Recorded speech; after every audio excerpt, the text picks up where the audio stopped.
जादुई टीवी। सुनो, तुम्हारे बाबूजी तो कब के गुजर गए। अब उनका जो सामान है वो पड़े पड़े कबाड़ा हो रहा है। बेच ही दो, कुछ पैसे आ जाएंगी। बात तो सही है। अगले संडे फुर्सत में यही करेंगे। अगले संडे रोहित सारा सामान कबाड़ी को घर बुला के दे देता है। तभी उसकी नजर बाबूजी की पुरानी टीवी पर जाती है, जो इतने सालों तक कूड़े में पड़ी थी, फिर भी चमचमा रही थी। टीवी तो देखो, जैसे एकदम नई हो। हाँ, बाबूजी को टीवी देखना बहुत पसंद था। उनका सपना था कि वो टीवी पे आए। एक बार मौका भी था जब वो अपने गांव के गाने सुनाने किसी चैनल पे जाने वाले थे, पर मैं और मेरा भाई लड़ पड़े और बाबूजी को घर पर ही रुकना पड़ा। चला के देखे क्या? हाँ, क्यों नहीं, देख लेते हैं। पर शायद ही चले। बाबूजी ने उस लड़ाई के दिन के बाद टीवी देखना ही छोड़ दिया था। टीवी चालू करने के लिए उसमें केबल वायर लगा दिया जाता है। एक न्यूज चैनल चालू हो जाती है। स्वर्ग की सीढ़ी के रास्ते हैं तीन, तीनों के तीन रास्ते हैं संगीन। पहला रास्ता है सांप की बीन, दूसरा रास्ता घर में बिछा कालीन, तीसरा रास्ता कलकत्ता से चीन।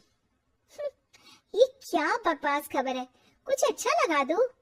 अरे आप बोलो तो सही, कोई अच्छी खबर सुना देता हूँ। मेरा तो काम ही खबर देना है। अरे बाप रे, टीवी बात कर रही है। हाँ, ये न्यूज वाला मुझसे। हाँ, आपसे ही तो बात करूंगा ना, आपके घर में हूँ तो। अरे ये सपना है क्या? तुम हमसे बात नहीं कर सकते? अरे सपना नहीं भाई साहब, ये टीवी जादुई टीवी है। बोलो क्या खबर सुननी है, वरना ब्रेक लेने का टाइम आ जाएगा। सुप्रिया घबरा के टीवी बंद कर देती है। वो क्या था? अरे एक बार और चालू करके देखे, फिर से बात करेगा तो चैनल बदल देंगे। सुप्रिया फिर टीवी चालू कर देती है। अरे ऐसा कोई मुंह पे टीवी बंद करके जाता है क्या? मुझे बुरा लगा आपका नेचर। चाय पानी तो पूछो। सुप्रिया टीवी के बटन से चैनल बदल देती है। अब टीवी पर एक फिल्म चल रही है। अरे ये तो सूर्यवंशम है ना? हाँ, और ये ठाकुर को जहर की खीर दे दी और उसको पता भी नहीं है। ए भाई, खीर मत पीना, उसमें जहर है, मत पीना।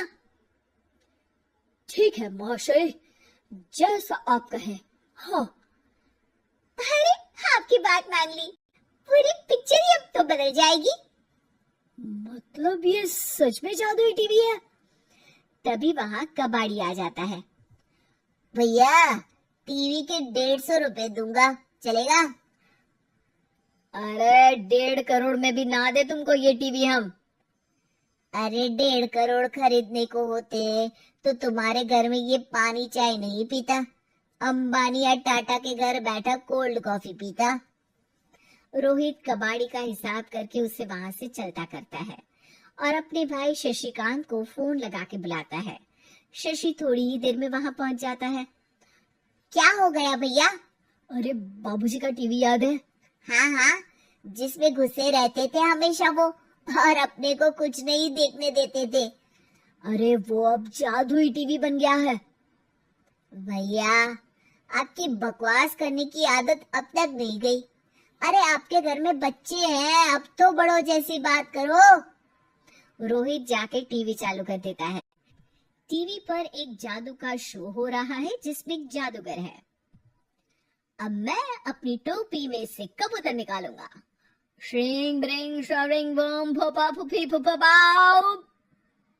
टीवी से कबूतर निकलता है और शशिकांत के सर पर आकर बैठ जाता है। भैया, ये क्या हो रहा है? भैया इसे उड़ाओ।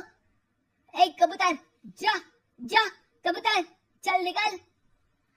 अब मैं टोपी में से सांप सुनते ही शशिकांत कांप जाता है और भाग के टीवी बंद कर देता है। भैया, सॉरी भैया, मैं समझ गया ये सच में जादुई टीवी है, पर एक बार और ट्राई करते हैं। पर भाभी, कोई दूसरा चैनल लगाओ, जिसमें डर ना लगे। सुप्रिया टीवी चला देती है और न्यूज लगा देती है। अरे कितने दिनों बाद मुझे याद आया, बताइए क्या खबर सुनाओ। और ये नया आदमी कौन है? ये मेरा भाई है शशिकांत। ओह यस, वही है ना जिससे तुम लड़ लिए थे किसी बात पे, और तुम्हारे बुढ़ाओ पिताजी गुस्सा हो गए थे और टीवी को संन्यास दे दिया था। हैं? तुमको कैसे पता ये सब? इस टीवी में रहने वाले आदमी से लेकर कबूतर तक को तुम्हारे बाबूजी और तुम्हारी बातें पता है, इसीलिए तो ये जादुई टीवी है। ये टीवी क्या कर सकती है वैसे? तुम जो मांगो दे सकती है। कहानी बदल सकते हो, खबर बदल सकते हो, कोई चीज मांग सकते हो। अरे भैया, ये टीवी मैं लेके जा रहा हूँ। बाबूजी का लाडला तो मैं ही था ना। अरे ऐसे कैसे? मैं बड़ा बेटा था। अब तक मेरे घर में टीवी थी ना। अब तक कहाँ गए थे पिताजी के लाडले? तुम्हारी गलती का एहसास भी है। अरे भैया ज्यादा ना बोलो वरना भूल गए आपके दांत तोड़ दिए थे मैंने उस लड़ाई में। मेरी बीवी के सामने मेरी बेइज्जती करता है। रुक। दोनों भाई हाथापाई पे उतर जाते हैं। रुक, बताता हूँ तुझे कि कौन बड़ा है। अरे छोटे का दम तो देख लीजिए आप। ये खबर आपके बाबूजी को देता हूँ।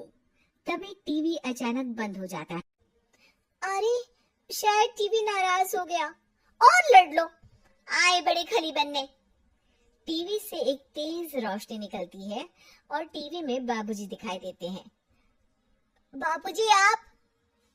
इतना चकरा क्यों रहा है? अपने बाप को नहीं पहचानता क्या? ये तो ऐसा ही है बाबूजी। प्रणाम बाबूजी। अरे चुप कर, तुम दोनों ही उल्टे हो। तुम्हारी वजह से मैंने टीवी में आने के सपने को छोड़ दिया, तुम्हारी लड़ाई की वजह से। और तो और, जितना मैं अपनी बीवी को नहीं देखता था उतना टीवी को देखता था, वो भी छोड़ दिया तुम दोनों की लड़ाई की वजह से।